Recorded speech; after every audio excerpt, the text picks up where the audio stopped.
I spent over 3,000 hours in aim trainers to go from being hardstack to being among the best aimers in the world. Along the way, I hit 2.5 kilo on the face hit and played on lands. I'm Brian, and today I'm going to show you how to do the same without the thousands of hours like I have. Just 4 years ago, I was exactly where you are now. When I first tried to improve, I was doing what most players do, grinding deathmatch, shooting bots, and watching every aim guide I could find. I was putting in the hours, but I wasn't actually getting better. The breakthrough came when I started using aim trainers properly. Not because they magically make you better, but because they gave me something CS alone couldn't. The ability to isolate specific aiming skills and get instant feedback on my progress. So in this video, I'll break down what CS aim is made of, exactly why tons of people fail with aim trainers, and how to train correctly. And that has to start with changing how you see the aim itself. Because a lot of people talk about aim like it's one single thing, but in CS, aim is made of multiple smaller skills. The first one is clicking. In game, this is something like shooting pistols or tapping with a rifle, but on a deeper level, clicking is built from smaller parts like flicking, movement reading, and click timing. All of these decide whether you whiff or actually kill the enemy. But clicking alone doesn't win you fights. I'd argue that micro adjustments are even more important for CS, because most of the fights start with your crosshair already near the enemy, so the final micro correction is what actually secures the kill. And then there's tracking, which is probably the most overlooked part of CS aim. People say you don't need to track in CS, but that's not really true.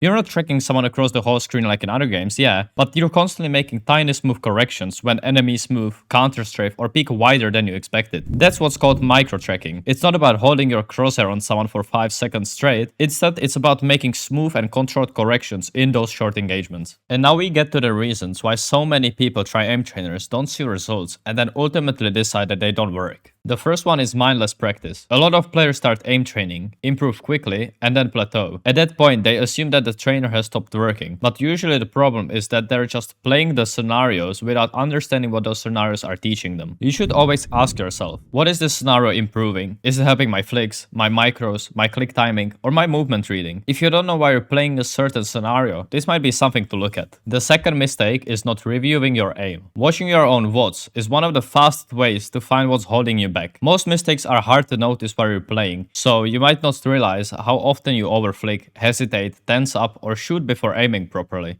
When I started reviewing my own gameplay, I noticed mistakes I never caught in the moment. For example, I would overflick under pressure because I was tensing up, or I would shoot before actually finishing the micro correction. After noticing those habits, I could just target them in my training. Even 5 to 10 minutes of VOD reviews can show you things you would never notice while playing. And if you're not sure what your mistakes even look like, that's where the community comes in. I'll link the Voltaic Discord below. It's an aim community full of people who can help. Seriously, if you're stuck, drop a comment with what you think your biggest weakness is, and I'll do my best to help you. The third mistake is playing the wrong scenarios. You've probably seen Tens or others grind flashy scenarios like grid shot, chasing the highest score, and that's exactly the problem. I actually fell into this trap too. Back then, all I cared about was having the best grid shot score among my friends, because it felt like the proof that my aim was improving. But this is where most people waste a lot of time. They grind scenarios that look impressive, but don't really match the fights they're taking in CS. So when their scores improve but their in-game aim doesn't, they start thinking that aim trainers don't work. Aim trainers are only useful when you pick the scenarios that actually train the skills you need for CS. And the last mistake is bad time balance. Even if you pick good scenarios, you can still mess up by spending too much time in the trainer and not enough time in CS. Aim trainers are a tool. They help you isolate and improve specific skills, but most of your time still needs to be inside the game itself. If your goal is to improve in CS, then the majority of your practice should still be in CS itself.